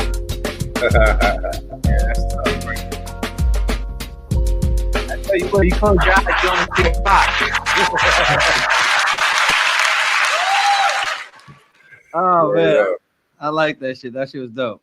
Yeah, man. Shout out my manager. I see her floating around in the background somewhere. My girl K Swift, she out there in Wisconsin holding it down for me. Shout out K Swift. No doubt. Yes, sir. Yes, sir. So now, what's going on with this joint? Say Less. Oh man, Say Less was important. That was one of those tracks where everybody talking that like I can't do this anymore. It's always become an age thing now because unfortunately with hip hop we've never seen an older rapper, and now our rappers are finally getting to an age where they're older now. Some rappers have chose to lay it down. Others are like, I ain't got nothing else to rap about. I still got so much to say. I'm a musician, just like you see white boys playing stadiums at 80 years old, still holding it down.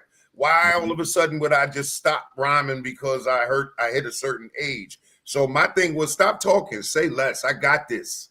Yes, sir. Well, say less. Let's get to it. No doubt. Be ready.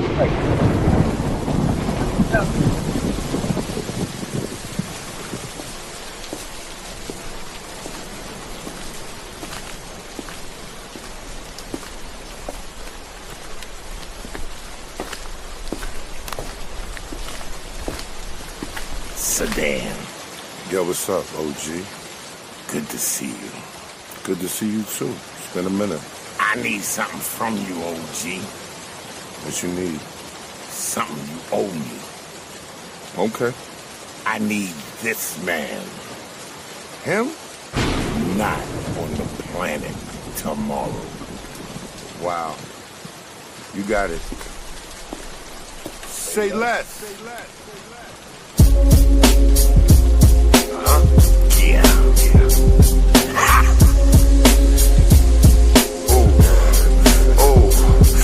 Fuck shooting up a block, I'ma blow up a town and let niggas know that Sedan is around. I'm too hot with 2 Glock, Tennessee and Tupac. New York City nigga, gritty nigga in your spot. Time is of the essence, never test the lessons. Find your ass confessing on your knees, second guessing. Beef never thin, son, always thick.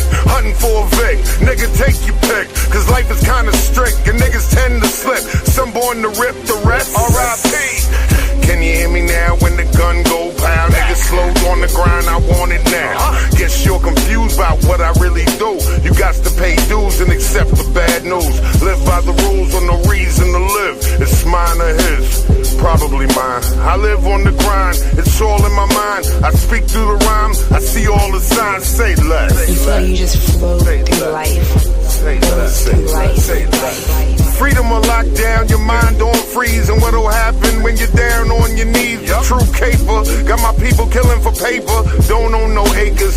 Catching the vapors. Do the math down my staff like Moses. Can't see the real right before they noses. It's over, kid. The shit will stop now. The king is on the throne and now you gotta bow. A bird in the hand is worth 2 burning bush. Even caught Jesse out here for a push.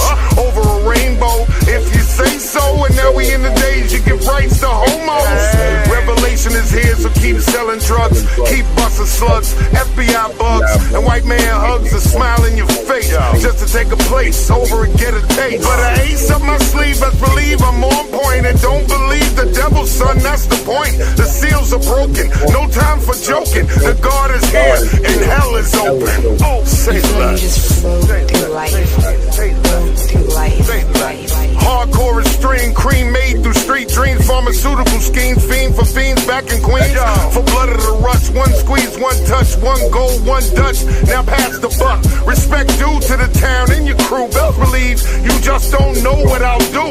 Mathematic bitches on craftmatics and jealous niggas with automatics and fanatics with theatrics. And while I'm at it, studio thugs off key. I got the raw G, it's hard to see me. Harmony the for memory, the best remedy, a mystery. NY to NC, MD to DC. If you planning on getting in hell, you better ask for me. The microphone addict is graphic, it's a habit. Yo, Southside Queens, the bounty hunter. I move niggas with ill flows and kids like Elmo. And I've been known to getting more women than dildos. On the back roads, I do niggas like roadkill. I kill them all and bury them all in landfills. Say less. Say less. Say less. Say less. Say less. Before you just flow through life. Say less. Through life. Say less. Before you just flow. You know who it is. The God of Sound. Yeah. Southside Queens. Brooklyn. We what it is. We what it was. Yes, sir. Yes, sir. Yes, sir. Say less. Yo, I mean, you had a lot. You sent me a lot of fire, man. It was very difficult trying to pick through every. Yo, man, I'm only gonna have them on for half an hour, man. I know. I mean, you know, I got a catalog. I got a huge catalog. I gotta bring you back so we can hear some more of these joints, man. These joints is fire, man. But Yes, I want to try to get into these visuals right quick. Speaking from the heart, talk a little bit about that. Speaking from the heart, which is really funny because I was living all up and down the East Coast, and I finally got the chance to move back to New York City after like 20 years. And I finally got back on New York soil. I was home. I felt great. And I wrote that song, which is funny. I wrote that song in like the early aughts. So I never got to record it until 2007, 2008, somewhere around there. And then I was speaking what my life was at the time when I wrote it. And I said, you know what? I'm just going to tell the truth. I'm speaking from my heart. And then the visuals, my daughter shot that video. Shout out to Views of Gold Entertainment out of Brooklyn. Yeah, my daughter shot that video. That was her idea, everything about it. I just wanted to be on the train. That's all I cared about was being on the train. and she did the damn thing, man. She rocked out. My daughter is a beast, you know. So I was very proud of that video, and I'm glad I got my point across visually as well as verbally. You know what I mean? All right. Without further ado, let's get to it. Speaking from the heart, right here, Community Megabytes. Did you hear that yet? IAXIS Radio. Let's go.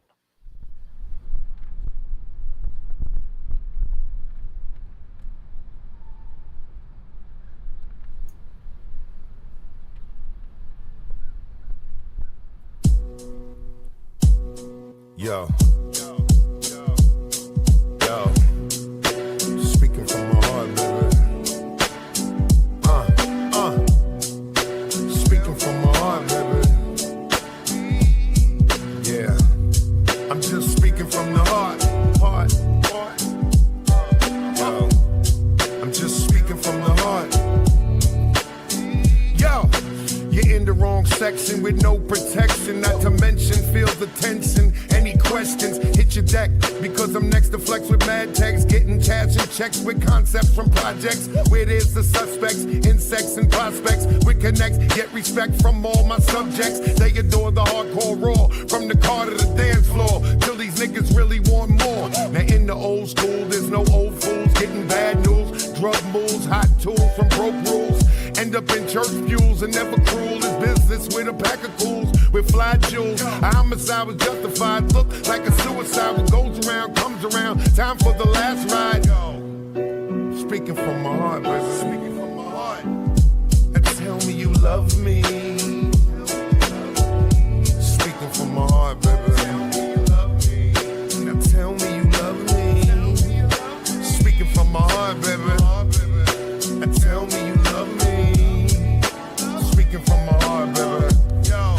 And tell me you love me. I make the walls shake, snaking in clubs and clam bakes, and rice cakes and skate when the honeys rotate. Niggas with guns in they Tim boots ain't afraid to shoot or take your loot, cause your man looking cute.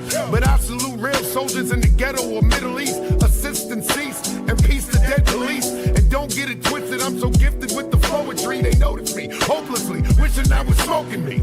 Get over me, I'm only calm if I'm seeing you. Cause I'll fuck you up and I'll do just like a 40 do. Get a clue, these young niggas make me look bad. Enough pearl shots, they should all call me dad. And now I'm mad, and my trigger finger is itchy. I hate my life, and my baby mom's is bitchy. She says you're too old to spit, and niggas ain't feeling your shit. And I just laugh and say, shut up, bitch. And tell me you love me. I'm just speaking from my heart, yo. Just tell me you love me. Just speaking from my heart. Tell me you love me. Speaking from my heart, yo. Just tell me you love me. Now back with that courtroom drama to see me in the slammer. They didn't even catch me with the hammer. Watch the judge gavel, they lives unravel, face the battle. Move like cattle, but the kid's still in the saddle. That's skedaddle, the hitman come a rival. One man's murder is the next man's survival. Another trial, misdemeanors are down to felonies. Fake men on their knees and they bow to the desert east. No witnesses shows after throwing bows. Piece of the thugs, the ball heads and hoes. But you never know but fake niggas show. And with the glow that no one admits to know. It's a sideshow that just starts in the street. Someone tried to speak, then the blood starts to leak. But the guards at its feet never show them that you're weak. And you look before you leak, and you give love to your peeps. Sleep with your heat and don't disturb the word. And never give up, son, that's my word. Speaking from my heart. Speaking from my heart. They love me. Just speaking from my heart. Just tell me you love me. Speaking from my heart, yo. Tell me you love me. Speaking from my heart. Tell me you love me.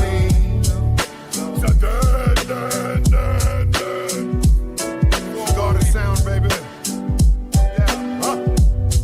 DJ Cisco. What up, bounty hunters, bounty hunters. Yes, sir. Yes, sir. That's speaking from my heart.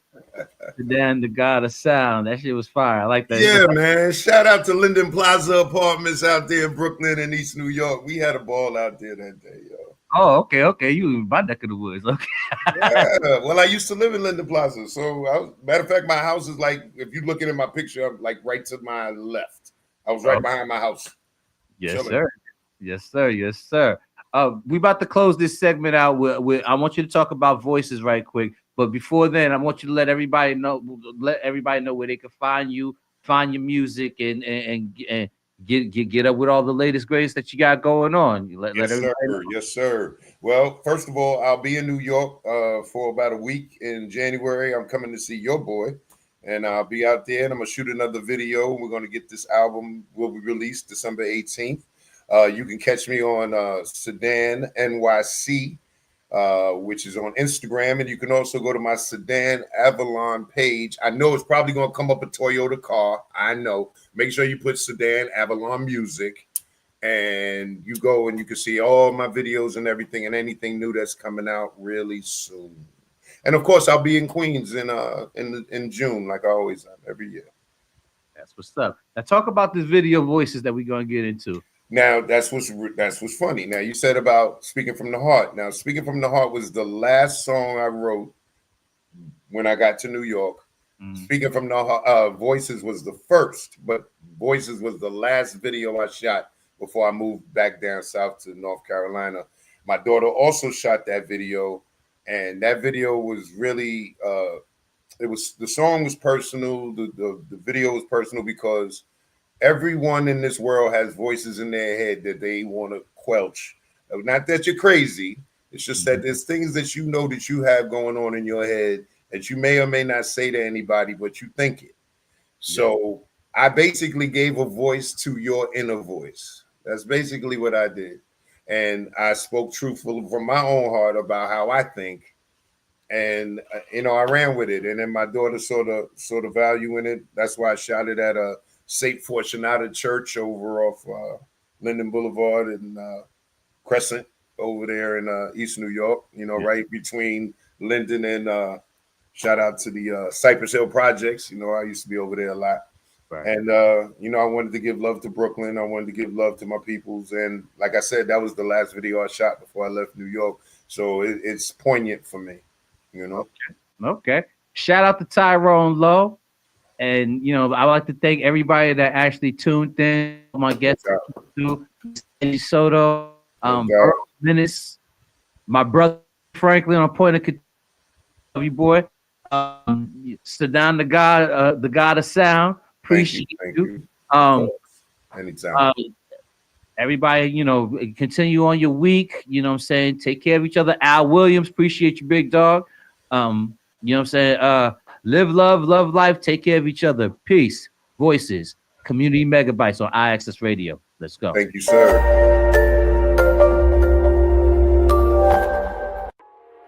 Yeah. Bounty hunters.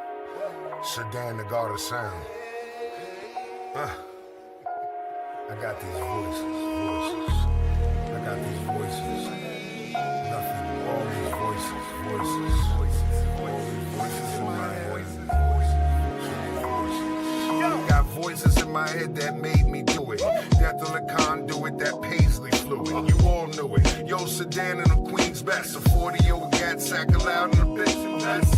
Nothing less, I can't slip or flip. Cisco in the cut, bounty hunters with the mix. Kingdom, DC, VA, MD, NC, BA, Southside Queens. Official missile, won't whistle for sizzle. My dizzle, you're talking in riddles and taste the rainbow. Skittles. My God, these voices taking me over. I put drinks on your CD like a coaster. Fight like a motor, took New York on my shoulder. About to get colder, I'm older, retired soldier. And I still contend and still making ends. My men will blast you, cause they can.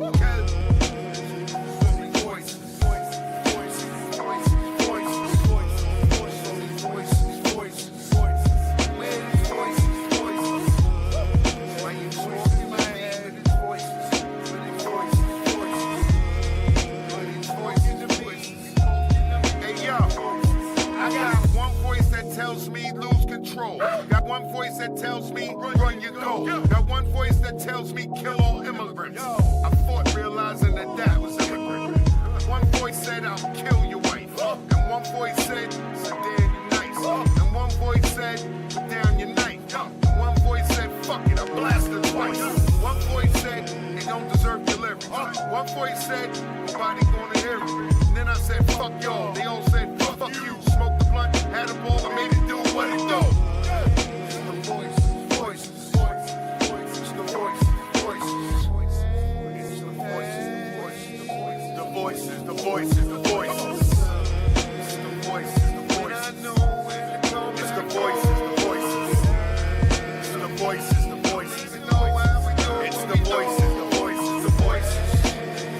the voices. It's the voices. It's the voices. It's the voices in my head. It's the voices. I got one voice that tells me I'm the shit. Got one voice that tells me when to flip. And one voice tells me when to go hard. And one voice tells me I'm the god. And one voice tells me to flip on the script. And one voice says I should bust your lip. And one voice says make them all drop. And one voice says call the cops.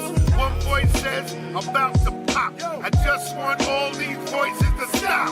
I want these voices to get out my head before I go nuts and paint the town red.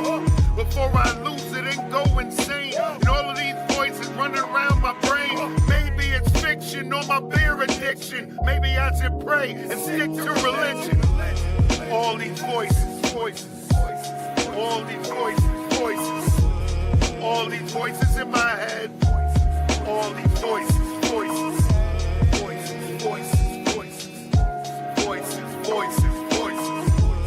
All these voices in my head.